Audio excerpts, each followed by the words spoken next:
On risque d'aller complètement à contresens de tout ce que vous avez pu entendre jusqu'à aujourd'hui.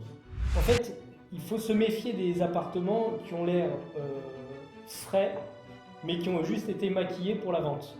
Il vaut mieux acheter un appartement en très mauvais état, où on refait tout de A à Z, plutôt que de prendre un appartement qui semble être correct, et en fait aller que de mauvaise découverte en mauvaise découverte, et finalement avoir à tout refaire. La question initiale, c'est est-ce le bon moment d'investir ?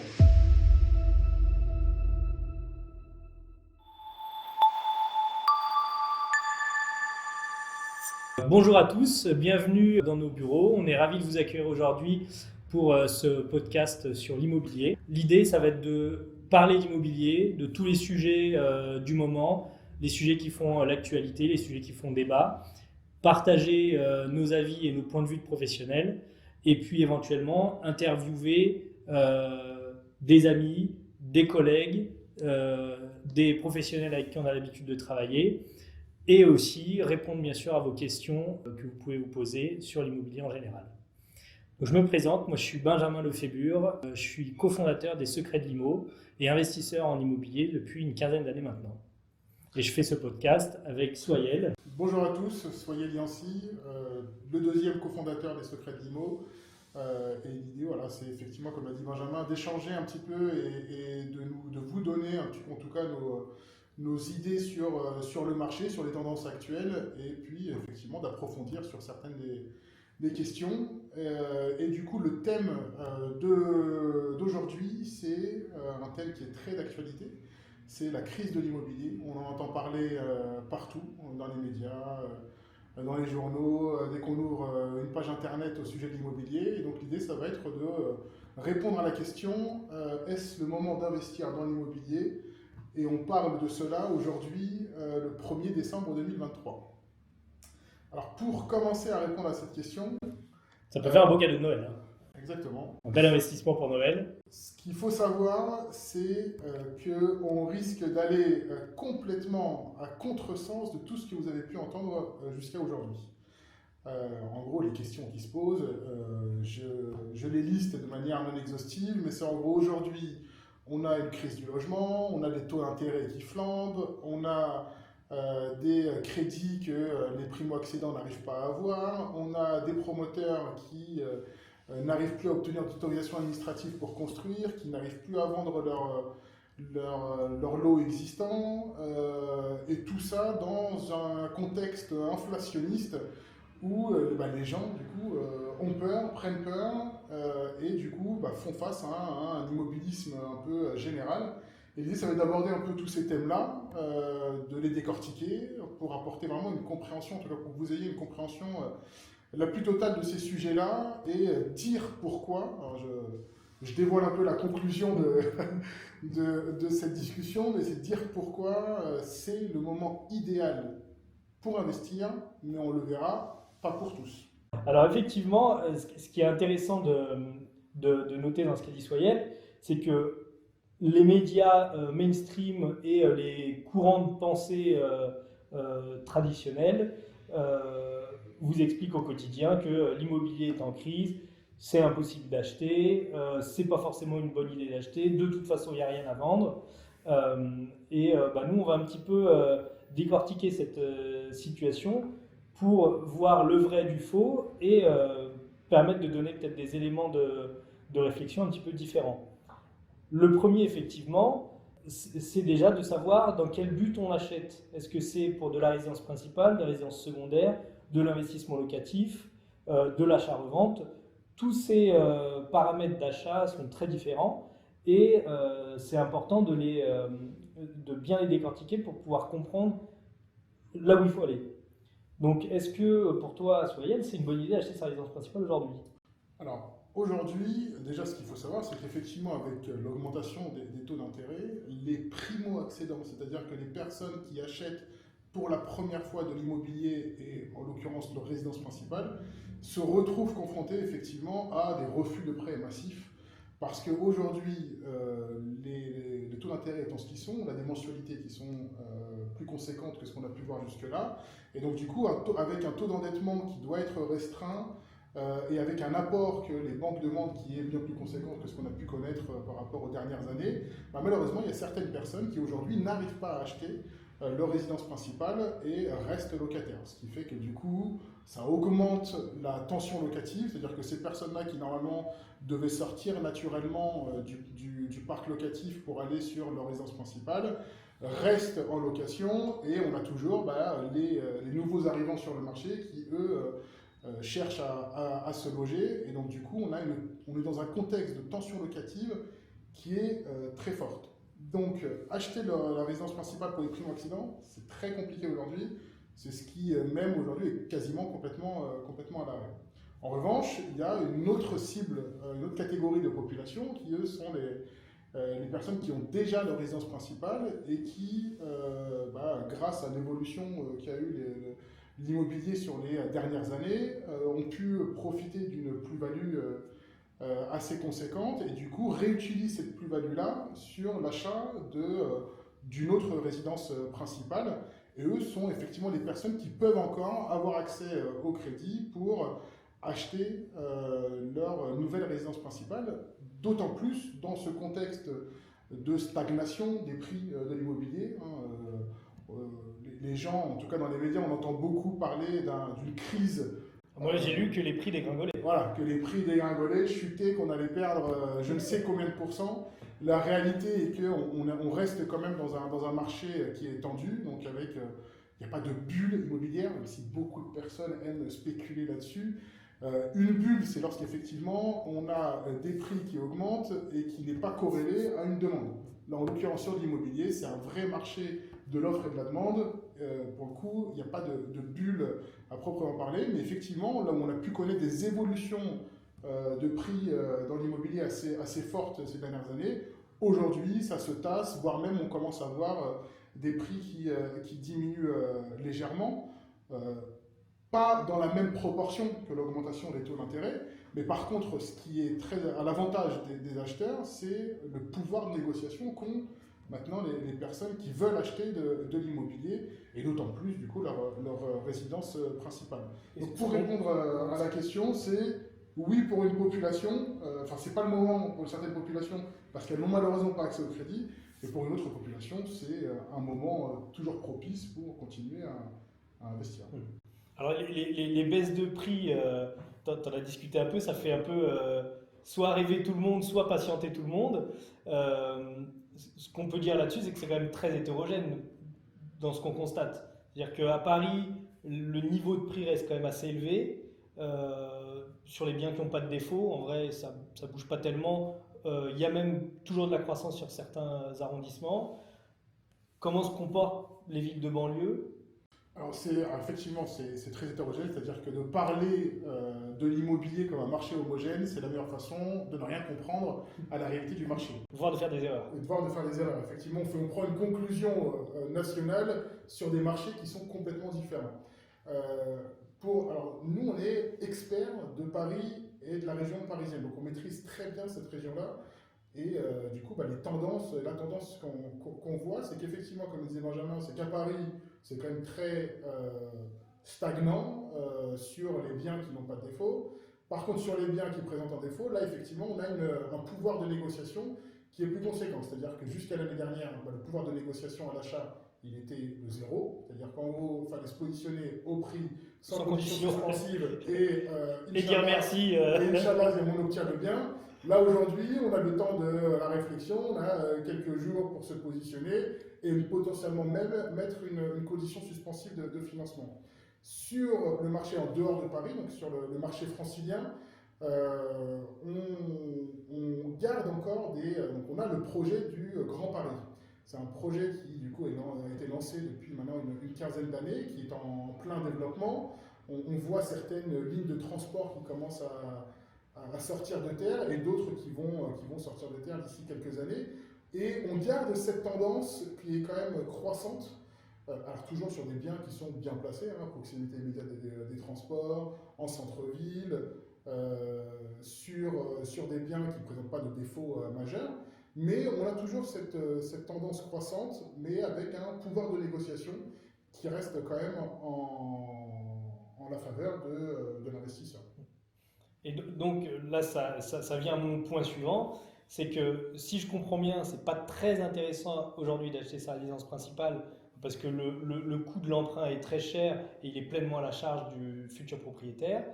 Par contre, faire un investissement locatif, ça semblerait être un bon moment parce que s'il y a beaucoup de demandes locatives et que les prix baissent, si mes calculs sont bons, ça augmente les rendements. Alors, c'est d'autant plus vrai. Alors, effectivement, l'investissement locatif, en fait, c'est un investissement financier comme un autre qui, du coup, fait face au couple risque-rendement. Donc, l'idée, c'est que plus on s'expose à un risque, plus effectivement on peut espérer avoir un rendement significatif. Quand on parle de risque dans l'immobilier, de quoi on parle? Le risque principal de l'investissement locatif, c'est la vacance locative, c'est-à-dire le fait qu'un bien ne trouve pas de locataire. Et donc du coup, on se retrouve à devoir payer des charges, dont la mensualité, s'il y a un emprunt, et en face sans avoir de revenus locatifs. Et donc pour se prémunir de ce risque-là, l'idée c'est de partir sur des régions, des villes dans lesquelles il y a une tension locative qui est très forte. C'est pour ça que nous, on a pris le parti de vraiment privilégier donc déjà la région Île-de-France, qui est la région en France où on a la tension locative la plus forte, mais en plus de ça, de cibler des biens qui se situent à proximité des centres-villes, à proximité des transports, et tout ça sur un rayon assez restreint autour de Paris.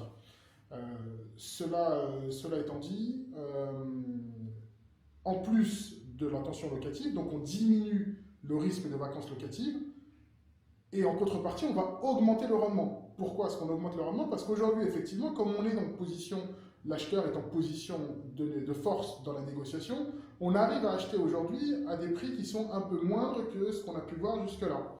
Mais comme le coût du crédit augmente, lui, ça compense peut-être. Alors, oui et non, c'est-à-dire que dans l'investissement immobilier, il vaut toujours mieux acheter à un prix faible, même à avoir des conditions de financement qui sont élevées contextuellement, parce qu'on sait que dans le temps, le contexte financier peut changer. Aujourd'hui, on est effectivement dans un contexte inflationniste. Peut-être que dans quelques années, ce ne sera plus le cas, et auquel cas les taux d'intérêt reviendront sur des bases, alors ils reviendront, je ne pense pas à court terme, sur les mêmes bases qu'on a pu voir ces dernières années, autour de 1%, mais peut-être que les taux descendront autour de 2,5-3%. À ce moment-là, il sera toujours temps de racheter son crédit, se faire racheter son crédit à ces conditions-là, et donc diminuer significativement la pression financière. Et donc du coup, on aura eu un bien à un prix au mètre carré qui est intéressant, sur lequel on aura pu se positionner parce qu'on est en position de force, et à des conditions financières intéressantes également. Donc c'est le meilleur des deux mondes. Exactement. C'est acheter pas cher avec des bonnes conditions d'emprunt. C'est comme ça qu'on fait des bonnes affaires, et en l'occurrence, tu peux le dire, parce que nous on l'a connu quand on a commencé à investir il y a maintenant pas mal d'années, en 2007-2008, on était à peu près face aux mêmes questions qu'on se pose aujourd'hui. Et c'était des taux actuels, c'était autour de 4%. Exactement. Et on nous parlait déjà de bulles immobilières, de crise immobilière. On a vu ce qui s'est passé sur les 15 années qui ont suivi. Donc l'immobilier, de toute façon, c'est des cycles, on le sait. Il y a des hauts, il y a des bas. Et l'idée, c'est vraiment en période de crise. Moi, je parle surtout de crise du logement et pas tant de crise de l'immobilier. Crise du logement, elle est réelle, c'est-à-dire que c'est des gens qui aujourd'hui ont du mal à se loger. Et ça, effectivement, c'est triste de faire ce constat-là. Malheureusement, ça va aller en s'aggravant, on le sait, on en parlera après.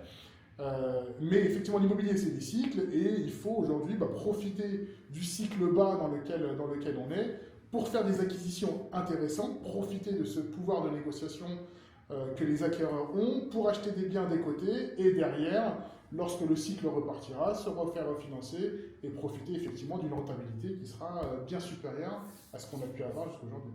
Mais donc on est aujourd'hui dans une période baissière. Est-ce qu'il ne faut pas attendre la fin de la baisse? Si vous savez quand est-ce qu'est la fin de la baisse, c'est le jackpot. On ne sait jamais quand est-ce que la fin de la baisse a lieu. Ce que l'on sait, c'est qu'aujourd'hui, les investisseurs sont en position de force. Donc nous, on en profite beaucoup pour vraiment mettre en avant les défauts. Et c'est notre force, c'est d'arriver, parce que grâce à notre positionnement sur des biens dans l'ancien, des biens qui nécessitent des travaux, on arrive aujourd'hui vraiment à être agressif sur les négociations. là où c'était malheureusement moins effectif, moins impactant il y a encore quelques années. Mais là aujourd'hui, on arrive vraiment à montrer aux vendeurs que leur bien nécessite quand même des transformations assez conséquentes, qu'aujourd'hui légalement, leurs appartements qui sont des passoires énergétiques doivent subir quand même des travaux assez conséquents qui peuvent être coûteux. Donc du coup, on appuie là où ça fait mal pour effectivement négocier assez fortement. Est-ce qu'on peut partager à peu près là, le prix au mètre carré auquel nous on se positionne sur Paris en ce moment? Alors sur Paris, effectivement, alors, encore une fois, les prix ne sont pas significativement plus bas, les prix affichés, les prix de vente. Par contre, les prix auxquels on achète, eux par contre, sont bien décotés, parce qu'encore une fois, on a ce pouvoir de négociation. Encore faut-il qu'en face, pour avoir ce pouvoir de négociation, il faut présenter des conditions de financement solides. Donc c'est pour ça que je disais, c'est intéressant, pas pour tout le monde, c'est intéressant pour les personnes qui aujourd'hui ont les reins solides financièrement. Et si on arrive à se positionner avec un niveau d'apport conséquent, voire même le Graal qui est aujourd'hui de se positionner sans conditions suspensives de financement, là on arrive à acheter très décoté par rapport au prix du marché. À titre d'exemple, et tu me poses la question À juste titre. à juste titre, c'est qu'on arrive effectivement à faire de très belles opérations à Paris. Aujourd'hui, on est sur des investissements dans de très bons arrondissements parisiens à des prix au mètre carré qui tournent autour de 6 000 euros du mètre. Donc, ce qui est quand même très conséquent. Alors, c'est des biens qui nécessitent des travaux, bien évidemment. Donc, c'est des travaux qu'il faut, des coûts qui viennent se greffer à ça. Mais là où, pour exactement le même bien, dans le même état, il y a encore 1 an et demi, on pouvait l'acheter 50% plus cher. Donc, Donc c'est c'est le moment de faire des bonnes affaires. c'est le moment de faire de bonnes affaires. Le Black Friday est passé il y a quelques jours. Dans l'immobilier, c'est toujours le cas. Et du coup, ça me fait penser à la question. Donc, on aborde les travaux. Oui.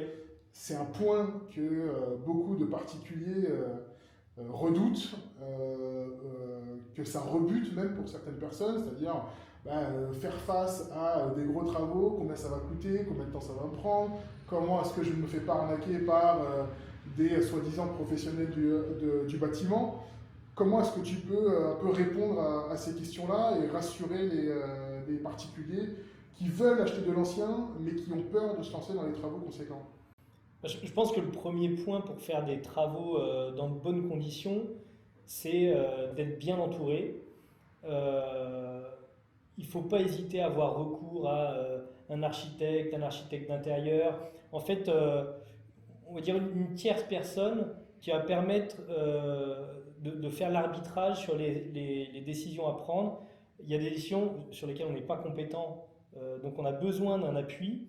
Donc je pense que c'est très important. Et ça permet en plus de bien définir en amont ce qu'on va réaliser comme travaux. Et quand on sait ce qu'on veut faire, en général, on y arrive. C'est en fait le grand piège des travaux, c'est que y a beaucoup de personnes qui se disent oh bah je connais, j'ai déjà refait la peinture de mon salon, j'ai fait ci, et donc ils se disent bon bah je prends le premier venu, souvent le moins cher, et on verra en cours de route. Sauf que c'est le meilleur moyen, d'une part, de rien définir au départ, d'avoir un prix effectivement attractif mais qui prévoit rien. Et puis après, chaque semaine, c'est des découvertes, des travaux supplémentaires, etc., etc. Donc nous, quand on fait des projets, la première chose qu'on fait, c'est qu'on définit un cadre précis avec toutes les spécificités de chaque point. Donc, je dis n'importe quoi, on va choisir le carrelage avant d'avoir commencé les travaux. On va choisir les revêtements de sol, on va choisir les couleurs des murs. Parce que tout ça, en fait, ça va générer des soucis en moins et ça va nous permettre d'être très efficace sur la réalisation des travaux. Ensuite, évidemment, on a notre propre entreprise générale de bâtiments. Donc, on a la capacité de produire nous-mêmes un gros volume de travaux. Et avec mon expérience d'ingénieur et les ingénieurs qu'on a en salarié, on peut développer des projets de manière fluide, efficace et sur des délais relativement courts. En plus de ça, on a un cahier des charges qui est très restrictif, ce qui nous permet d'avoir des prix contenus et qui ne sont pas sujets à volatilité. Et tu dis quoi aux personnes qui se disent que pour payer moins cher, eh ben, ils vont faire des travaux eux-mêmes? Voilà, bon courage. Non, mais c'est une fausse économie. En fait, les gens qui calculent comme ça, ils ne valorisent jamais leur temps, dans un premier temps. Ils valorisent jamais leur temps et ils ne valorisent pas non plus le temps d'immobilisation du bien. C'est-à-dire que Monsieur X va dire ok, c'est moi qui vais peindre, sauf qu'il va prendre 3 semaines, un mois pour peindre, la finition ne sera pas terrible, mais ces 3 semaines, un mois, en fait, ça aurait été loué, et donc ça va être tout de suite 1500, 2000 euros de loyer, donc de revenus pour lui, dont il va se passer. Plus la fatigue, les contrariétés, les allers-retours chez le roi Merlin. Oui, une surestimation de compétences. Exactement. Et ça, c'est dans le meilleur des cas. Le pire des cas étant qu'à la fin, il fasse appel à un artisan pour faire les travaux et donc il aura payé 2 fois. Effectivement. Et du coup, se positionner sur des biens décotés mais qui nécessitent des travaux, ça reste plus intéressant financièrement que de se positionner sur des biens qui ne nécessitent pas de travaux et qu'on peut louer dès le premier jour à l'issue de l'acquisition? Alors c'est évident à condition de maîtriser les travaux. Pourquoi c'est évident? Parce que ça permet d'acheter vraiment en dessous du marché et ça permet d'avoir une plus-value latente immédiate. Qu'est-ce que ça veut dire? Ça veut dire qu'admettons on achète un bien à 400 000 euros, on fait 50 000 euros de travaux, le bien il ne va pas valoir 450 000 euros, mais il va en valoir 500, 550. Et ce delta entre le coût réel du projet et la valeur faciale, c'est ce qu'on appelle la plus-value latente. Cette plus-value-là, on la récupère à la vente. Donc soit à la vente immédiate dans le cadre d'opérations de marchand de biens, soit après une période d'exploitation, une dizaine d'années, c'est pas mal, on perçoit cette plus-value, plus après la croissance du marché s'il y a. Donc on a toujours une plus-value latente lorsqu'on fait des travaux? De manière générale, si les travaux sont bien timés, bien chiffrés, en général, oui, il y a de la plus-value. Et du coup, tu dis quoi aux gens qui, par peur des travaux, même si effectivement on leur dit qu'il y a une plus-value latente à l'issue des travaux, mais qui ont quand même cette peur et ne veulent pas se lancer dans les travaux, achètent des biens du coup dans le neuf? En fait, c'est pas forcément dans la pensée collective. C'est pas parce qu'on achète dans le neuf que d'une part on n'a pas de problème et que d'autre part on n'a pas de travaux. En fait, il faut comprendre que les qualités de bâti entre l'ancien et le neuf sont très différentes. C'est-à-dire que avant, quand on construisait, là comme ici, donc on est dans un appartement, dans un immeuble haussmannien, on construisait pour que ça dure, pour que ce soit beau, et on construisait pour 150 ou 200 ans. Aujourd'hui, la démarche de construire est très différente. Ça devient un produit comme un autre. Un produit de consommation. Un produit de consommation. Donc, il faut que ce soit renouvelable régulièrement. Donc, on ne va pas mettre toute la qualité possible pour qu'il y ait justement cette part de renouvellement. Quand on construit aujourd'hui, on construit un coût et un planning. En gros, c'est ça le cahier des charges. Maintenant, ça ne fait pas des bons logements pour de l'investissement. Parce qu'on va payer plus cher au départ, même s'il y a des mécanismes avec des réductions de TVA, des frais de notaire réduits, des réductions d'impôts qui sont de la poudre aux yeux en général, mais bon, ce n'est pas le sujet. Donc derrière, il y a souvent pas mal de couacs au démarrage, parce qu'il y a des mises en service qui sont un peu laborieuses, des chaufferies qui ne marchent pas, des ascenseurs en panne, des parkings inondés. Tout ça, c'est de l'expérience personnelle, donc je connais bien le sujet. Là où, par contre, un appartement dans l'ancien qui a été éprouvé pendant une centaine d'années, on sait qu'il sera toujours là, d'autant plus s'il est refait à neuf. Effectivement, avant, on était moins conscient des sujets d'isolation, que ce soit acoustique, thermique, etc., confort de vie, qualité de l'air, etc. Ça, c'est des choses qui sont relativement nouvelles. Mais aujourd'hui, on peut mettre au standard récent des appartements qui ont 200 ans et en faire des bijoux parce qu'on va conserver le charme de l'ancien, mais avec tout le bénéfice des technologies nouvelles. Mais en achetant dans le neuf, on va acheter des biens qui ne sont pas des passoires thermiques, Et donc on se dit, bon, bah, on est tranquille, là au moins on sait qu'on va pouvoir louer. Alors que dans l'ancien, si j'achète une passoire énergétique, qu'est-ce qui me garantit que je vais réussir à avoir à la fin des travaux un appartement en étiquette D, voire mieux? Ce qui va vous garantir, c'est l'expérience de la personne qui va vous faire les travaux. En gros, ça c'est un vaste sujet, mais les DPE, ils sont faits d'une telle manière qu'on sait comment les améliorer. C'est-à-dire qu'en gros, on donne un carnet de route pour dire, voilà, si vous faites tel travaux, vous allez gagner une lettre. Si vous faites tel travaux, vous allez améliorer ça. Donc l'idée, c'est de dire, ok, on prend le cahier des charges qui est défini dans le DPE et on va réaliser tous ces travaux-là. Évidemment, il faut que financièrement ce soit intéressant. Et techniquement soit possible, parce que bah, tu ne prends pas cher dans un appartement trop pro. Exactement, et techniquement possible. Mais ça, effectivement, l'expérience de l'entreprise de travaux, elle devrait pouvoir permettre d'éclairer ces points-là. Et derrière, nous, ce qu'on fait, c'est que des appartements donc, qui sont réputés passoires thermiques, donc G ou F, on arrive à les ramener en D ou C pour avoir un point de comparaison. Les immeubles neufs qui sortent de terre en ce moment, donc c'est des permis qui ont été accordés il y a à peu près 5 ans, ils sont notés C ou D, ce qui est l'équivalent de ce qu'on produit nous dans des immeubles anciens. Du coup, effectivement, investir dans l'ancien, ça nécessite des travaux, mais du coup, on s'expose à des travaux pendant toute la durée des tensions du bien dans l'ancien, ou est-ce qu'on peut se dire dès le début, bah, je ferai des travaux et puis derrière, c'est bon, je suis tranquille pendant un petit bout de temps? Alors, l'idée d'acheter un bien vétuste, c'est vraiment de le mettre à nu et de repartir de zéro. C'est-à-dire qu'on a une base qui est saine, l'enveloppe de l'immeuble qui est saine. Par contre, à l'intérieur, on va absolument tout refaire de A à Z, que ce soit la plomberie, l'électricité, les sols, les plafonds, l'isolation, les menuiseries extérieures. En fait, l'idée, c'est de dire, on fait les travaux une fois pour toutes, on part sur 20 ans, et ça permet en fait de complètement lisser la dépense. Admettons qu'il y ait 100 000 euros de travaux. Si on regarde 100 000 euros de travaux sur 20 ans, ça fait 415 euros par mois à peu près d'investissement. Donc en fait, ça devient quasiment marginal. Donc il faut faire des beaux travaux complets de manière efficace. Nous, alors, Donc, vous acheter une ruine plutôt qu'un truc qui nécessite peu de travaux. sans aucun doute. C'est-à-dire que, en fait, il faut se méfier des appartements qui ont l'air frais, mais qui ont juste été maquillés pour la vente. Il y a une expression qui dit quand ta mariée est trop belle.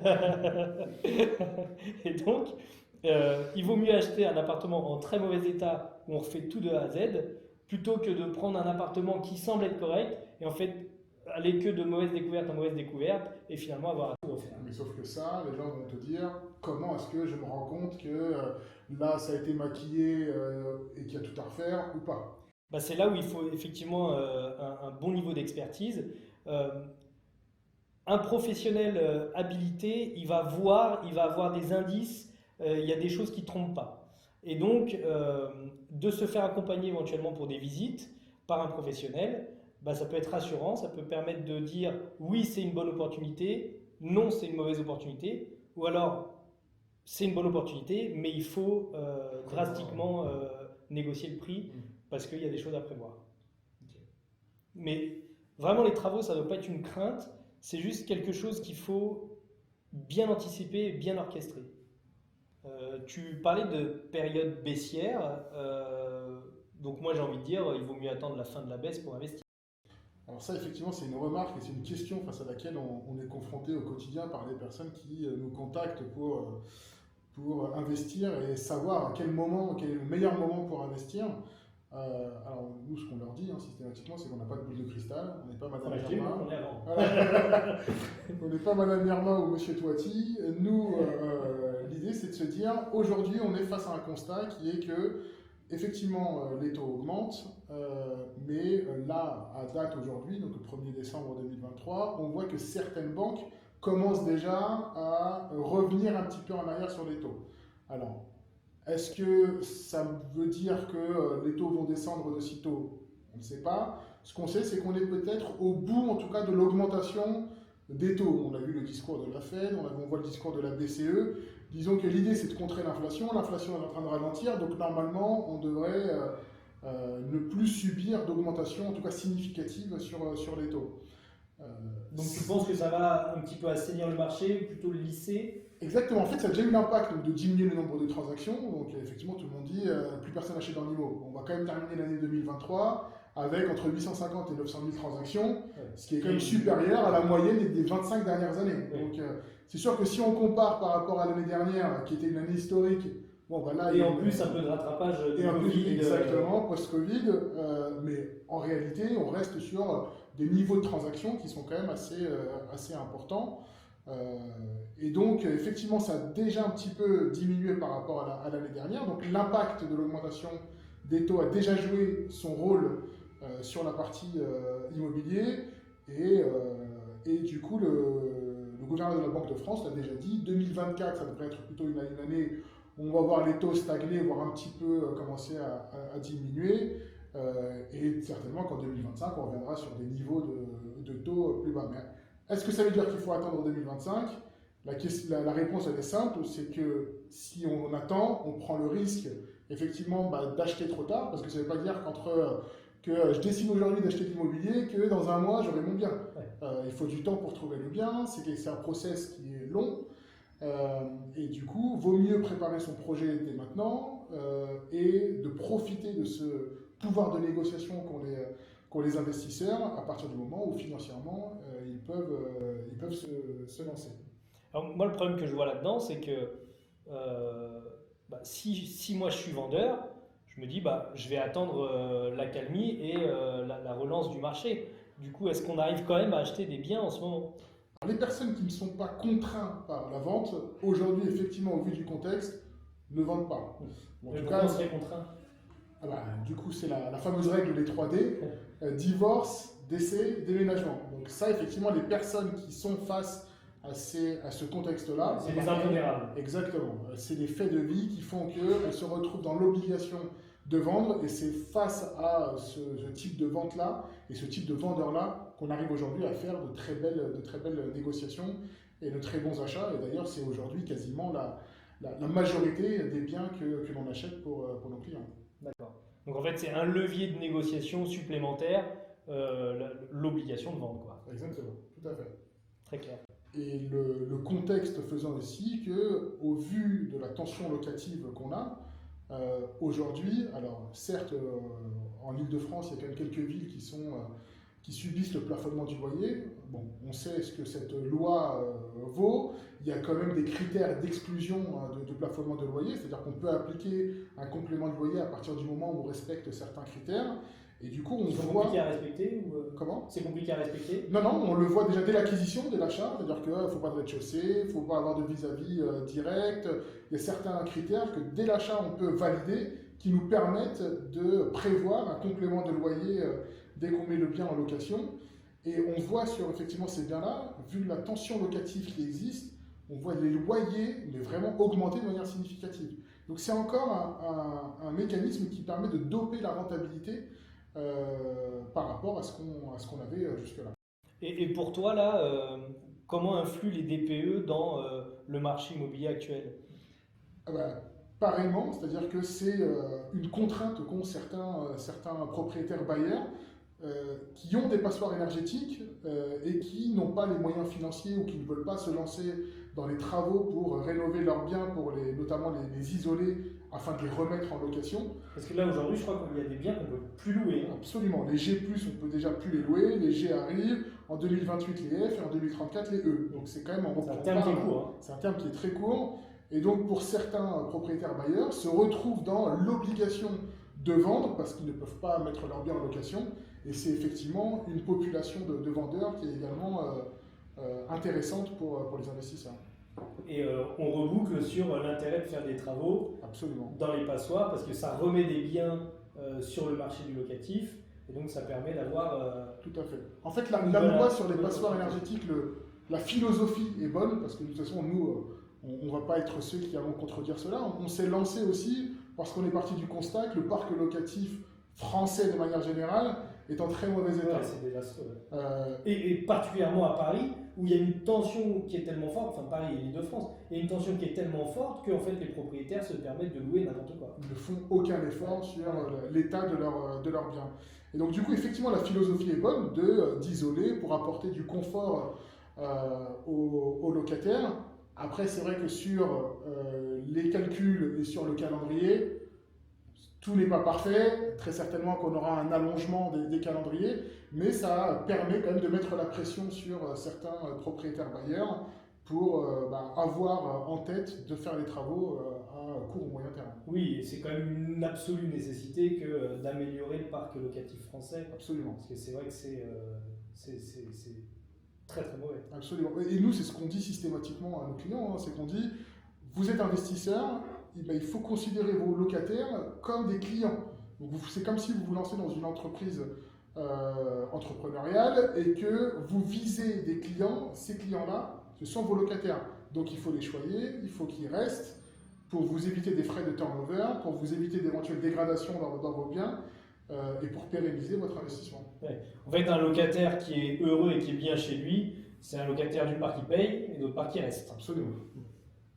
Donc tu disais, pour toi finalement, l'immobilier n'est pas en crise, mais il y a une vraie crise du logement. Est-ce que tu peux expliciter un peu ta pensée? Oui, bien sûr. En fait, ce qu'il faut savoir, c'est qu'en France, on a un besoin structurel de 500 000 nouveaux logements par an. Okay. Donc, c'est à peu près ce qu'il faut produire. À produire exactement de nouveaux logements pour loger l'ensemble des citoyens français. Sauf qu'aujourd'hui, déjà dans les bonnes années, donc lorsque les promoteurs étaient sûrs de vendre leurs biens, lorsque les taux d'intérêt étaient bas, ils arrivaient difficilement à en faire autour de 415 000 logements par an. Aujourd'hui, au vu de l'augmentation des taux d'intérêt et face à un refus de prêt qui est quand même assez conséquent, aujourd'hui, c'est plutôt autour de 350, entre 300 et 350 000 logements qu'ils vendent par an. En fait, effectivement, les promoteurs, ils vendent avant de construire. Absolument. Donc s'ils ne vendent pas, il n'y a rien qui sort de terre. Exactement. Tout à fait. Qui augmente ce déficit de logement. Absolument. Okay. Et en plus de ça, vient se greffer une difficulté, mais ça qui existe depuis toujours en France, c'est la difficulté pour les promoteurs d'avoir des autorisations administratives pour faire des projets rentables. En fait, on vient à chaque fois contraindre fortement avec une proportion de logements sociaux, avec des places de stationnement, avec une hauteur maximum qui fait que des espaces verts, qui fait que la rentabilité du projet est impactée et donc du coup ils peuvent ne plus pouvoir faire certains projets. Et donc tout ça cumulé fait qu'aujourd'hui on se retrouve face vraiment à un manque structurel de logement qui se creuse et ça ne va pas aller en s'améliorant, c'est même l'inverse. Et du coup, ça va être de plus en plus difficile. Et du coup, nombre d'experts s'avancent en disant qu'effectivement, aujourd'hui en France, on va dans des temps qui sont quand même très compliqués lorsqu'il s'agit du logement. Et donc, la bonne idée qu'on a eue, c'est d'en plus créer les DPE pour sortir des logements anciens. En fait, le contexte fait qu'on a beaucoup de choses qui viennent se greffer en même temps qui, du coup, rend la crise réelle pour les personnes qui aujourd'hui cherchent à se loger. On l'a vu également avec l'effondrement de beaucoup de constructeurs de maisons individuelles qui, eux, vendaient essentiellement à des primo-accédants leurs maisons. Effectivement, en l'absence de primo-accédants sur le marché, les constructeurs de maisons individuelles n'ont plus de carnet de commandes et donc du coup ont fermé les uns après les autres.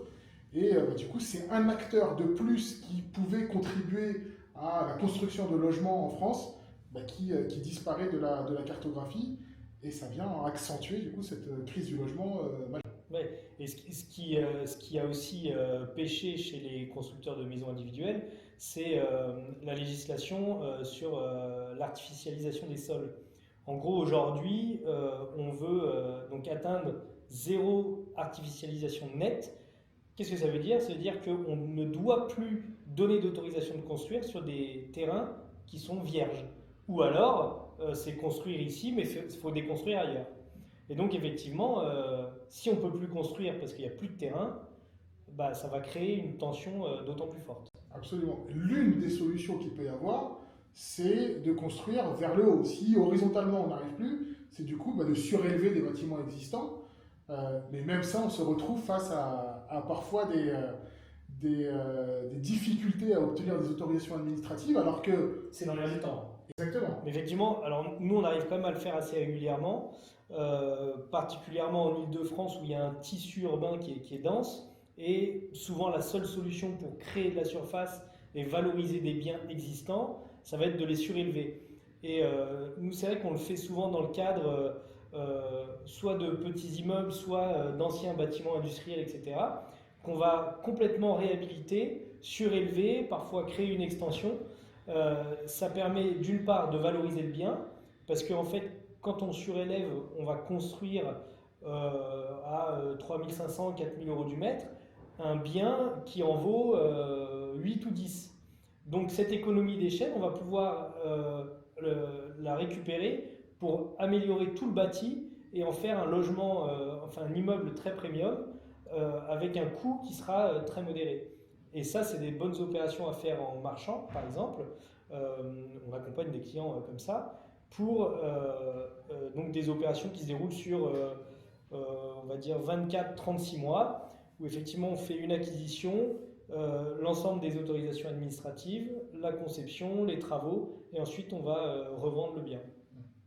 Et effectivement, ça fait d'autant plus sens de le faire en région parisienne ou à Paris que le prix au mètre carré est élevé et que du coup le ratio donc, de construction versus ce qu'on va pouvoir revendre est intéressant et on arrive à dégager une forte valeur ajoutée. Exactement, en fait c'est le delta entre le coût de la construction et le prix de la vente qui va générer la marge à la fin.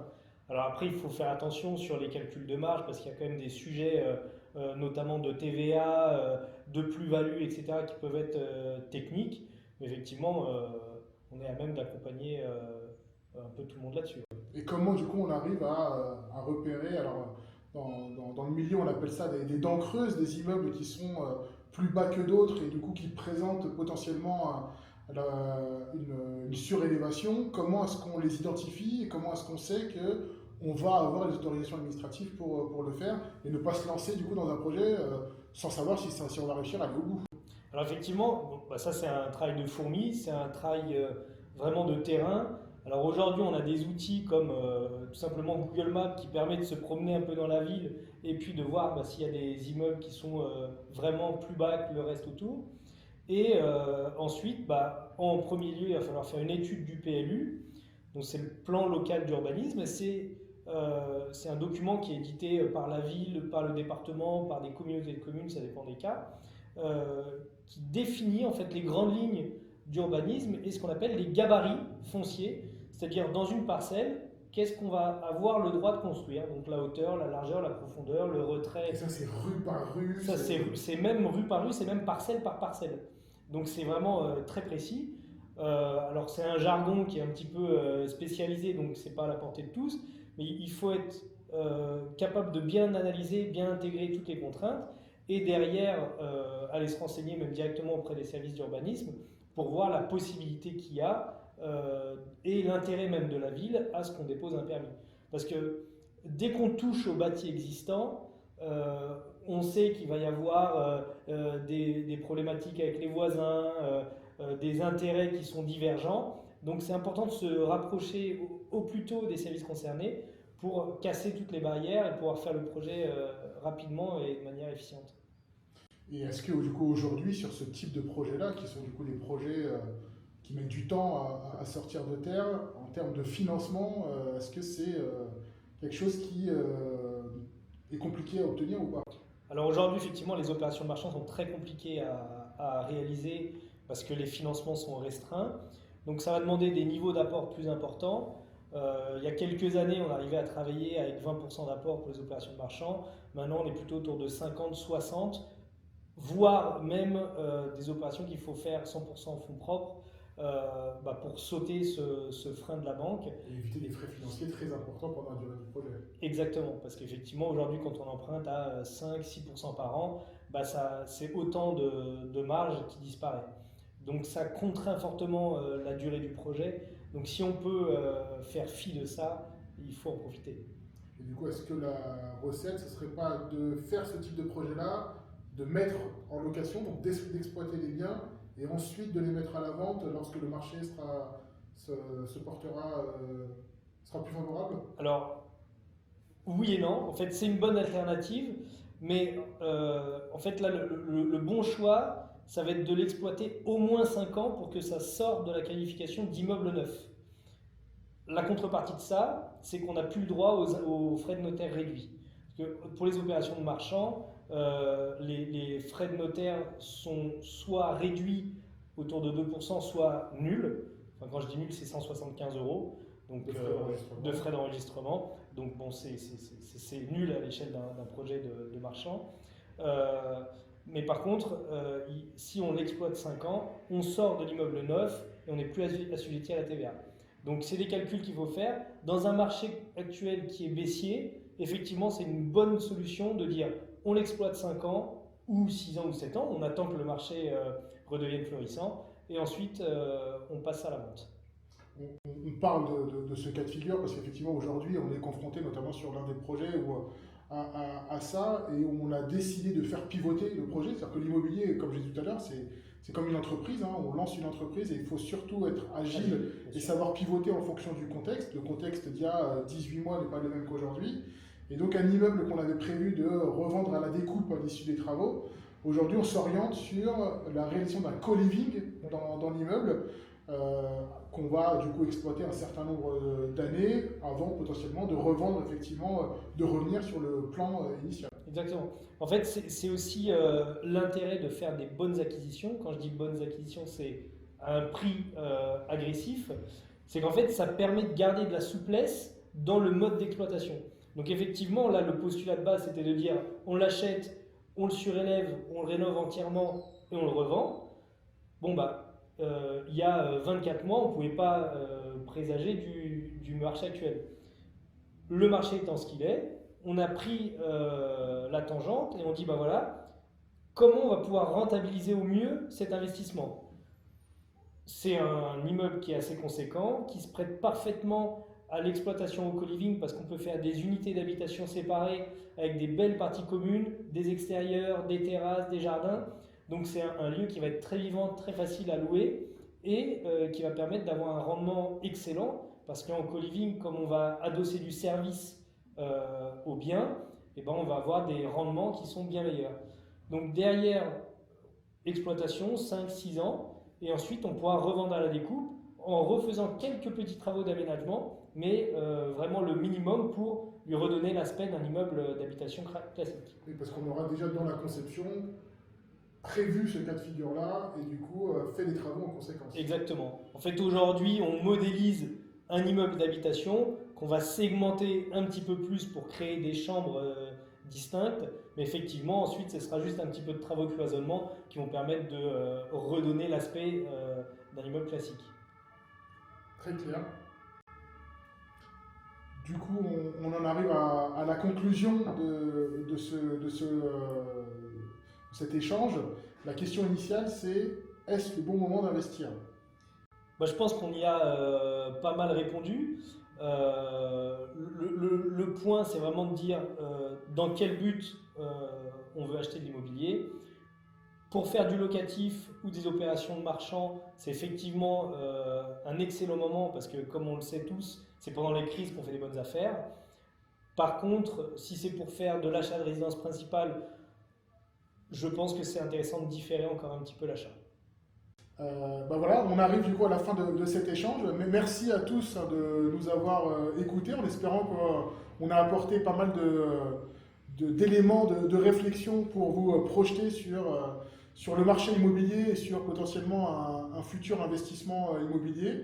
Et on vous dit à très bientôt pour un deuxième épisode encore plus intéressant. Et évidemment, si vous avez des questions, si vous avez besoin d'éléments nouveaux de réflexion, n'hésitez pas à les laisser en commentaire et puis on y répondra lors de la prochaine vidéo.